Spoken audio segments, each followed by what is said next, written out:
Christopher Nolan is one of the most popular and acclaimed filmmakers of his generation. He's seemingly got a blank check from the studios to make massive blockbusters with intricately designed and thought-provoking narratives. And on the eve of this year's Oscars, where he's sure to finally take home a slew of awards, I figured it'd be a perfect time to look back at his filmography so far. And so, this is my rankings of every single Christopher Nolan film to date. Number 12 is Tenet. At the height of COVID, with everyone quarantining in their homes and theaters everywhere shut down, the fate of the entire film industry seemed to be hanging in the balance. And along came the supposed savior to the industry, Christopher Nolan, releasing his highly anticipated newest original blockbuster, Tenet, into theaters. I cannot accurately describe to you in words how excited I was to go back to the movie theater and see this thing on the biggest screen possible, but I can tell you how disappointed I was when I left. Tenet follows a nameless protagonist who is an operative that must travel in reverse through time in order to prevent World War III. I know there's a lot of Tenet defenders out there. It's a group that seems to be growing in number every day, but for me, this film was a pretty big mess. Now listen, I understand the logic of traveling in reverse through time, and I thought it sounded pretty interesting in theory, but that doesn't mean that I didn't have problems with its execution. Like at the end of the film where it's revealed that the protagonist recruited his friend and partner Neil several years in the past, that means he must have spent significant portions of his life literally moving in reverse. And speaking of going in reverse, although some of the larger scale set pieces are visually stunning, I found the reversed hand-to-hand action sequences to look kinda lame. I struggled to connect at all with the nameless protagonist due to both an underwritten and uncompelling characterization and a disappointedly dead-eyed and uncharismatic lead performance from John David Washington. It's by no means a bad movie, as there are very few working directors making films this technically proficient at this scale. I mean, who else can get away with driving an actual plane into a building? I just wish the script was as strong as the visuals on this one.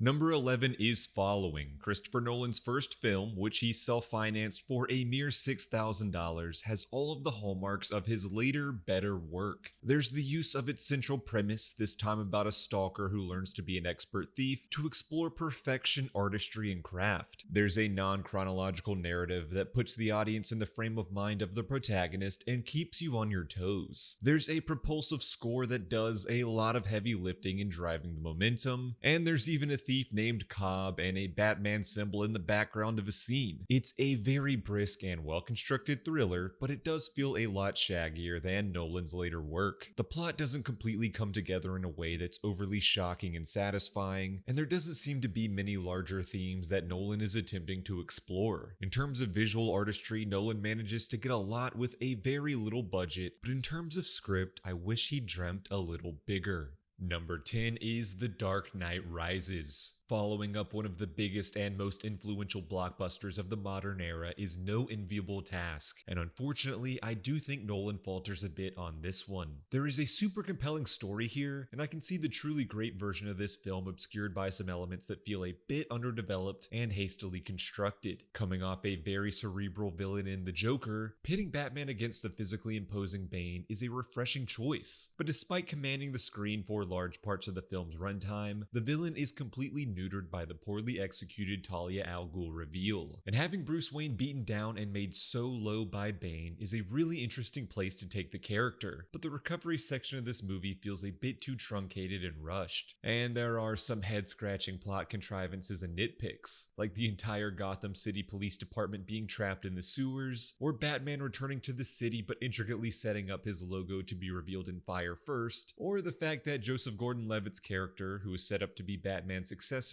is revealed to be named Robin. And yet, despite these flaws, The Dark Knight Rises still manages to stick the landing and deliver a satisfying conclusion to Nolan's Batman trilogy. The cast is great across the board, but I do want to single out how dependable Michael Caine and Gary Oldman were throughout this franchise, and they're both given some really powerful send-offs here. And despite some reservations, Anne Hathaway makes a surprisingly great Catwoman, and the ultimate ending, with Bruce Wayne getting a happy ending and riding off into the sunset, sunset, entrusting Gotham's fate to the next generation of heroic citizens feels completely earned and wholly satisfying. Number 9 is Insomnia. Nolan's first film for a major studio is also his only one not written by either himself or his brother Jonathan. It's a director-for-hire gig, and you can feel it. The film follows a police detective, played by Al Pacino, who is forced into a tense and unwilling partnership with a killer, while struggling with insomnia due to not only being in a town where the sun doesn't go down, but also by the sins of his past. And just like the film's very tired protagonist, it feels like the script starts to veer a little over the edge and indulge in one too many contrivances. It also feels like the studio didn't fully trust Nolan as a director and forced him to shoot all of the coverage. And this thing is edited to shreds, with only some scenes feeling like the style is intentional to put the audience in the headspace of its sleep-deprived protagonist. But even though it feels like a stepping stone to a grander filmography, Insomnia remains a solid little thriller, with a great central hook and interplay between the very game Al Pacino and Robin Williams. Number 8 is Batman Begins. With his first big studio blockbuster, Christopher Nolan was handed the reins of one of the most iconic and influential superheroes in the history of the medium, and in turn he crafted a grounded and gritty take on the genre that proved to be just as influential. I think what stands out the most in Batman Begins is its ability to juggle tones that seemingly should be mutually exclusive. Nolan's grounded take on the superhero genre finds levity in its occasional burst of broader cartoonishness. It's a very delicate balancing act that even Nolan himself hasn't tried to replicate in his later films. Number 7 is Oppenheimer. As I said in my top 10 films of 2023 video, Christopher Nolan has made a name for himself making massively impressive blockbusters that win over critics and audiences alike. But with Oppenheimer, he's almost entirely stripped away his usual excess, save for a bravura scene of the Trinity bomb testing sequence, in favor of a movie that's made up almost entirely of conversations. But those conversations carry the true weight of the entire world. As paranoia spreads across the entire globe, international politicians and scientists race to create the deadliest weapon known to man, without first stopping to contemplate the consequences. And it's the burden of those actions and the repercussions of J. Robert Oppenheimer's success that haunts this movie's every frame. More memorable than the visually stunning Trinity test sequence is the haunting 1,000-yard stare that permanently haunts Cillian Murphy's eyes. And scarier than the creation of the potentially world-ending superweapon is the flippant nature of the politicians who wield it. Number 6 is Dunkirk. Even in what could have been a more traditional war movie, Nolan manages to find a way to utilize his obsession with time, splitting the film into 3 different intercutting storylines, with one covering the course of a week, one covering the course of a day, and one covering a single hour. This structure not only allows Nolan to keep the tension up to a nearly unbearable level, but also blur the lines for how long a horrifying and traumatic experience like war feels like it lasts. It can feel like it's over in an adrenaline-boosted hour, and simultaneously feel like a week-long, never-ending march into despair. This thing is absolutely gorgeous, with some of the very best visuals of Nolan's entire career. Hans Zimmer's score for this, which literally uses the ticking of Nolan's own pocket watch, is a stroke of genius. Something that really blew my mind and recontextualized this movie for me was reading about the Germans never really being shown. They're referred to simply as the enemy, and they're always just off camera, stalking our protagonist and haunting the edges of the screen. With this portrayal, the Germans are not simply a physically embodied enemy for our heroes to fight, but an ominous oppressive force that can represent so much more. They're not just the bullets flying or the bombs going off, they're the embodiment of death itself, of grief, of trauma and loss. It's beautiful and haunting and absolutely thrilling. Number 5 is Inception. With Inception, Nolan takes on quite possibly his most audacious and entertaining concept to date, as a team of professionals attempt to stage a heist inside a series of literal dream worlds. This has all of the hallmarks that Nolan has become known for throughout his career, including a protagonist grieving his dead wife, and a layered, twisty premise that crescendos into an epic, dazzling climax. As a man obsessed with time, Nolan seems completely fascinated in breaking down and identifying what makes makes things tick. If there's a recurring complaint that's been levied against Nolan's filmography, it's his detached analytical nature. Is he more concerned with exploring the structure of how things work than he is the emotional and thematic journey his characters go on? And here, Nolan is assigning a rigid framework and rules around one of the universe's most abstract concepts: dreams. And while I think Nolan can get a bit bogged down in constantly emphasizing the rules of the concept, its meticulous structure doubles as a delivery device for an introspection on Nolan's own perfectionism, genius, and artistry. He is Dom Cobb,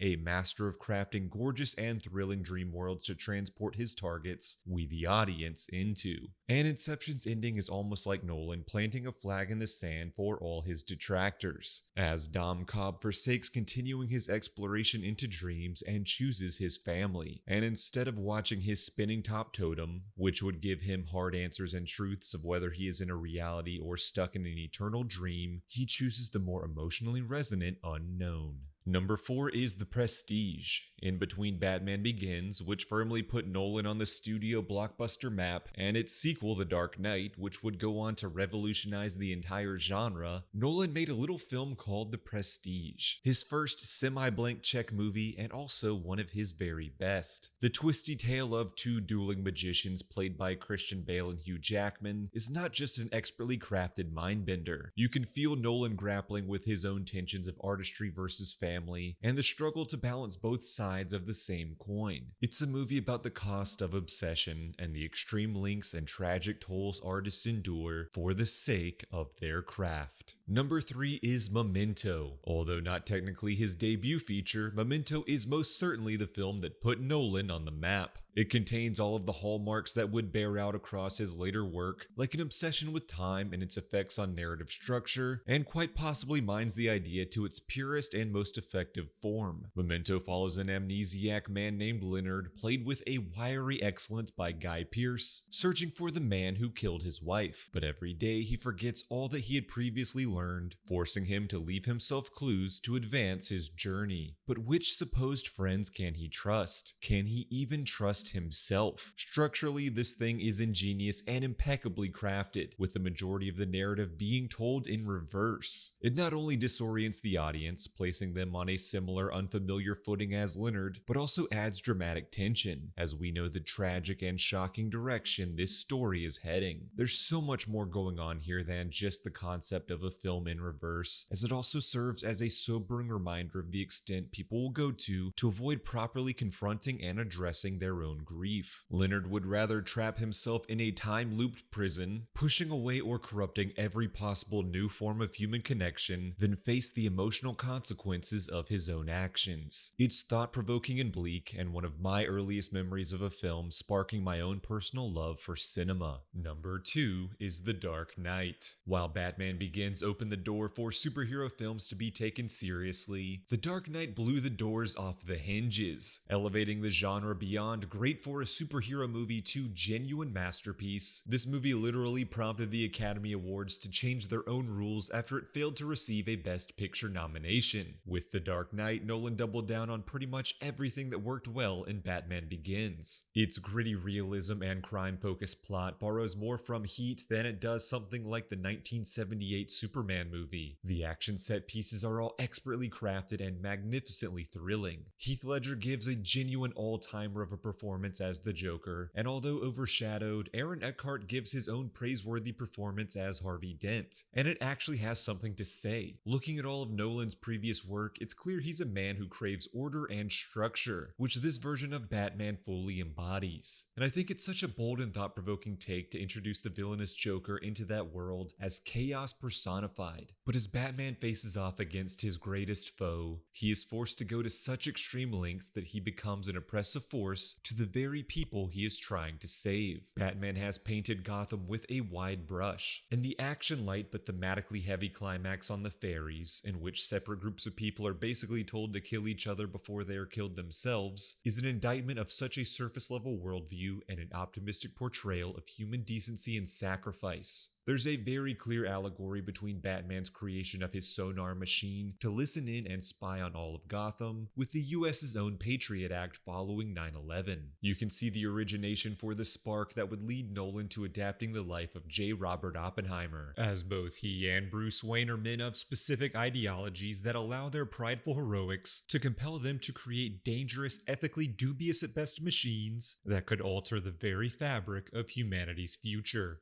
Number 1 is Interstellar. Nolan's sci-fi epic follows a small team of astronauts putting their lives on the line to venture out into the galaxy and find an inhabitable planet that could function as a new home for the population of a dying Earth. It's profound and gorgeous, with several different fully realized and breathtaking planets to explore. The score by Hans Zimmer is so freaking epic and one of my all-time favorites. And with Interstellar, Nolan's fascination with time crescendos with the most thematically resonant and emotionally impactful scene of his entire career, as Matthew McConaughey's protagonist character Cooper returns to his ship from a planetary voyage, only to discover that the planet's varying time dilation has meant that though mere hours have passed for him, years have passed on Earth, and the children he left behind have now grown into adults who have lost faith in ever seeing their father again. It's such an emotional wallop, just absolutely devastating, but also further inspiration for the importance of Cooper's mission. As we've come to expect at this point in Nolan's career, it's also a very grounded take on space exploration, with the filmmaker taking great pains to depict things like interstellar travel and black holes as scientifically accurate as possible. And yet with that, Nolan makes two very distinct breaks against logic and reason. The third act of the film introduces a human antagonist, the aptly named Dr. Hugh Mann, who goes against all logic and risks the fate of all humanity in a last-ditch effort to save himself. It's one of the most overt messages in Nolan's filmography and a scathing indictment of humanity's illogical, self-serving, destructive tendencies. It's pretty much the exact inverse of the Dark Knight's fairy climax, here showing that humanity can't be trusted to not put themselves before others. And then Nolan goes truly mind-bending and logic-breaking with Interstellar's climax, where Cooper sacrifices himself to allow Anne Hathaway's Amelia character to carry on with their mission. Cooper falls into a black hole tesseract created by humans in the far future, who basically weaponize Cooper's love for his children to set in motion the events that would save all of humanity. As Cooper is in this timeless void, crying out to his daughter in the past and giving her all the information she needs to save humanity in the future, Nolan has completely eschewed a logical conclusion to his film in favor of a wholly emotional one. And for me, that decision works flawlessly. It's such a tear-jerkingly satisfying ending, and I don't understand how anyone could come away from Interstellar and still claim that Nolan is merely a cold analytical tactician. I love this movie. It's Christopher Nolan's best. It's a masterpiece. And that's my list. Let me know your thoughts in the comments below. Let me know how wrong I am. Let me know your own personal rankings. Subscribe to this channel and follow me on Letterboxd at Josh D. Floyd for more of my up-to-date thoughts on every single movie I see,